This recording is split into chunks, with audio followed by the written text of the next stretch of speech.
राजा भैरव सिंह एक प्रतापी राजा थे। उनके न्याय और सत्यता की चर्चा पूरे ब्रह्मांड में होती थी।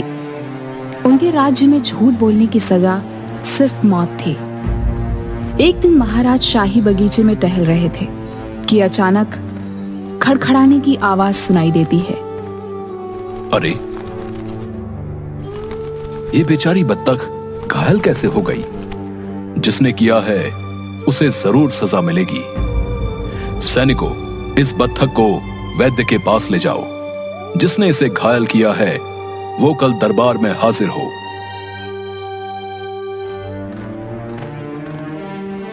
पिताजी, देखो मुझे क्या मिला है। एक सैनिक की तलवार।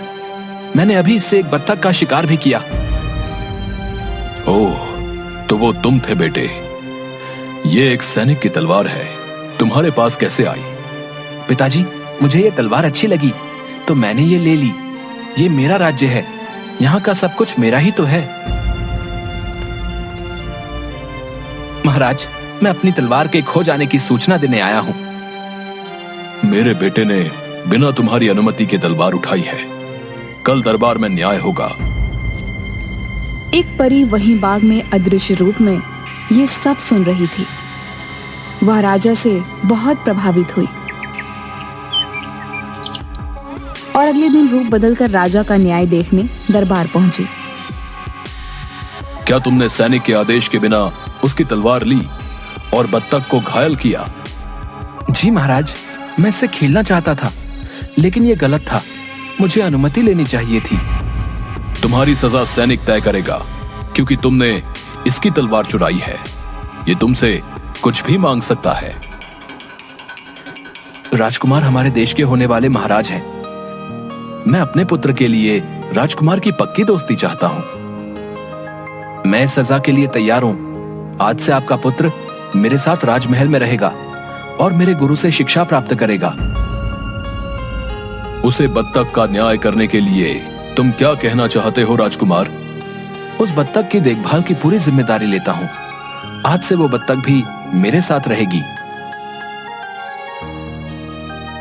सैनिक राजकुमार को माफ कर देता है और राजा की जय जयकार होने लगती है। परीलोक में इसकी सूचना देती है। माना कि राजा बहुत न्यायप्रिय है। उसने अपने बेटे को भी न्याय के लिए दरबार में बुला लिया, लेकिन मैं अपने सौंदर्य के जादू के आगे राजा का न्याय भुला दूंगी।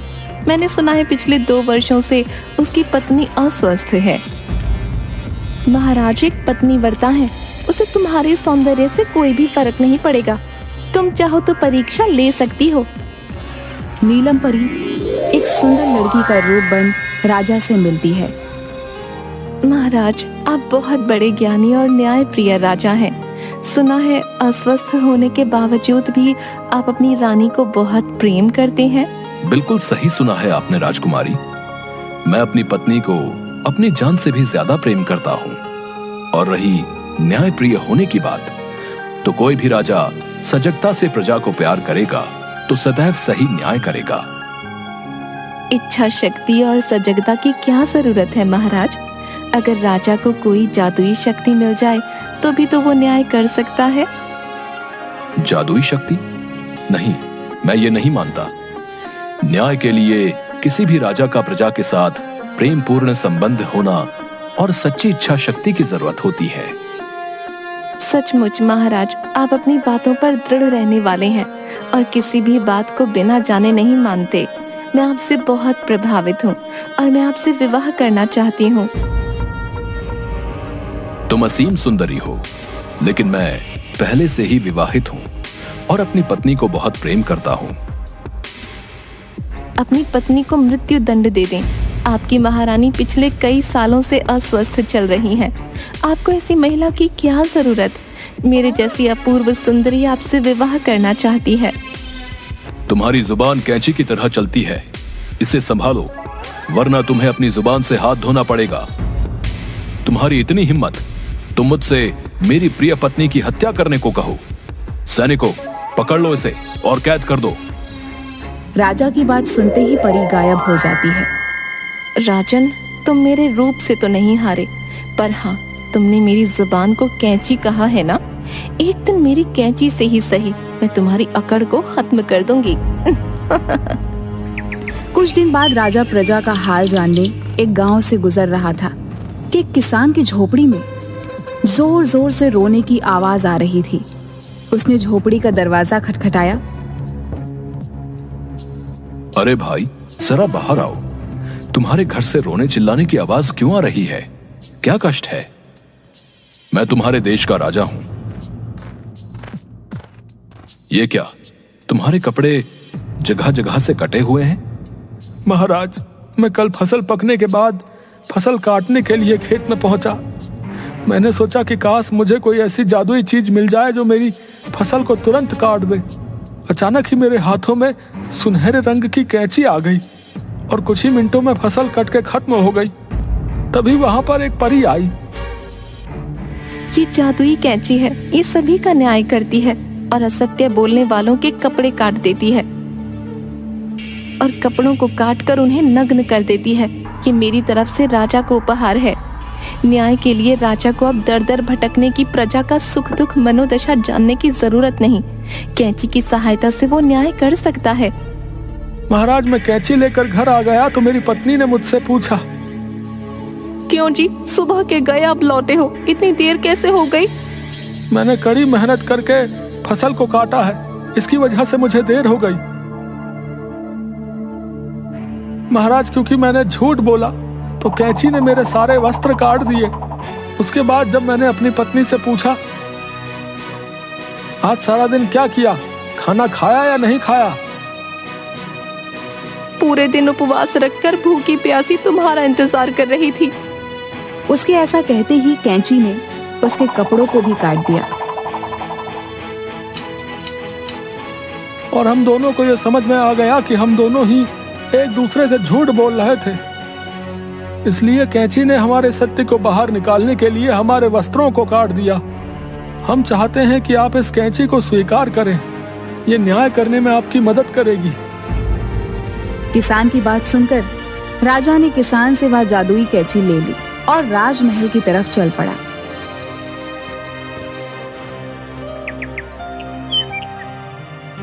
बोलो, क्या शिकायत है?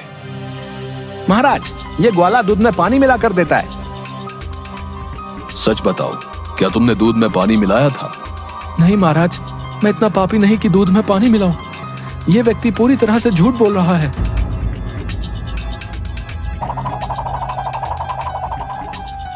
मुझे माफ करें सरकार, मुझसे गलती हो गई। आपकी जादुई कैंची ने भरे दरबार में मेरे कपड़े काट दिए। अदृश्य रूप में परी यह सब देखकर मन ही मन मुस्कुराने लगी। सब लोग राजा की जय जयकार करने लगे। इसी प्रकार अब रोज तरह तरह के मुकदमों का फैसला राजा कैंची की सहायता से लेने लगा। अब वह बिना सोचे समझे विचार किया मुकदमे के फैसले के लिए कैंची का मुंह देखता। महाराज, प्रजा का सत्य असत्य, सुख दुख और दर्द जानने के लिए हमें भ्रमण करना चाहिए। मंत्री, अब हमें इतना कष्ट करने की क्या जरूरत है? प्रजा का सुख दुख जानने से क्या लाभ? अब मेरी कैंची सबके लिए सही न्याय करती है, इसलिए सब स्वयं ही प्रसन्न होंगे। महाराज ने धीरे धीरे राजकाज में भाग लेना बिल्कुल ही बंद कर दिया। अब वह अपना ज्यादा समय आराम करने में और अय्याशी में बिताने लगा। सेनापति, हमारे महाराज को ये क्या हो गया है? अब वो राजकाज में बिल्कुल भी भाग नहीं लेते हैं और पूरे दिन आराम करते हैं। महामंत्री, दूसरे राजाओं को महाराज के आलस्य का पता चल गया है। वो हमारे राज्य पर युद्ध करने के लिए अपनी सेना को तैयार कर रहे हैं। हमें महाराज से बात करनी ही होगी। महाराज, अपनी सेना में नए सैनिकों की भर्ती करनी है। देश में कोई भी कर देने को तैयार नहीं है। राजकोष खाली होता जा रहा है। महाराज, पड़ोसी देश के राजाओं को भी हमारे देश की हालत का पता चल गया है और वो युद्ध करने के लिए तैयारी कर रहे हैं। मैं इतना बड़ा सत्यवादी और न्यायप्रिय राजा हूं, किसकी हिम्मत जो हम पर युद्ध करे? क्या तुम्हें पता नहीं, लोक परलोक हर जगह हमारे राज्य के न्याय का डंका बजा हुआ है। हमसे टकराने से तो देवता भी घबराते हैं। राजकाज में आपके भाग न लेने के कारण सारे राज्य में अराजकता फैल गई है। लोग चोरी चकारी कर रहे हैं। कोई किसी हुकुम कानून को नहीं मानता। तुम लोग ये कैसी बातें कर रहे हो? मेरी कैची प्रजाजनों के साथ सही न्याय कर रही है, जिसके कारण सभी लोग खुश हैं। राजा प्रगति कर रहा है। तुम लोग भी अपने अपने घरों में बैठकर शांति का जीवन व्यतीत करो। और ऐसे ही राजा पूरी तरीके से घमंडी और आलसी हो गया। वह रात दिन आराम करता, फिर कैंची की सहायता से अपराधियों को सजा देता। अब लेती हूँ इसकी परीक्षा, देखो क्या अब भी ये सही न्याय कर पाएगा। महाराज आपकी जय हो। मैंने आपके न्याय का बड़ा बखान सुना है, कृपया मुझे न्याय दीजिए। आपके राज्य के जंगल में इस राक्षस ने मेरे पंखों को पकड़कर तोड़ने की कोशिश की और यहाँ तक कि मेरी जादुई छड़ी भी छीन ली। मुझे न्याय से नहीं, बुद्धि से काम लेना होगा। अगर कैंची ने राक्षस के खिलाफ फैसला दिया तो राक्षस हमें हमारे राज्य के साथ खत्म कर सकता है।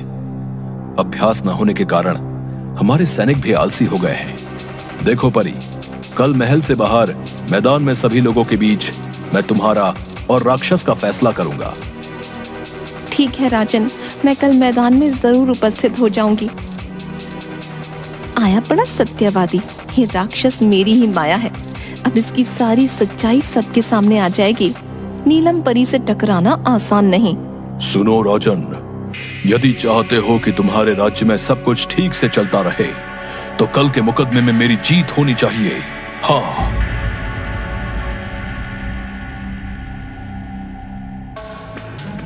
परी, राक्षस एक बड़ा ही बलवान और शक्तिशाली आदमी है। उसे भला तुम्हारे पंखों से क्या काम? और वो तो हर काम अपनी शक्ति से खुद ही कर सकता है। तो भला वो तुम्हारी जादुई छड़ी लेकर क्या करेगा? बिल्कुल सही और उचित राजन। मेरा फैसला यह है कि राक्षस एक सच्चा व्यक्ति है और उसने किसी प्रकार का कोई अपराध नहीं किया है। ये अन्याय है, तुम्हें इसका दंड जरूर मिलेगा। अब देख मेरी कैंची तेरा न्याय कैसे करती है। बचाओ, बचाओ सेनापति, रक्षा करो हमारी।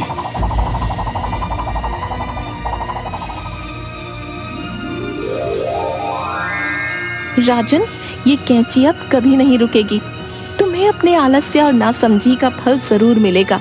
ये कैंची मेरी ही माया है। आज के बाद आप या इस गांव का कोई भी इंसान पूरे कपड़े नहीं पहन पाएगा।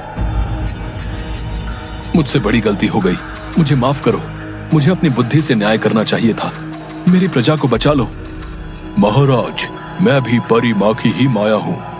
परी माँ आपके सच और शक्ति की परीक्षा लेना चाहती थी। ठीक है, लेकिन आज के बाद तुमने अगर कभी किसी के साथ गलत किया तो देख लेना, उसका दंड मैं स्वयं तुमको दूंगी।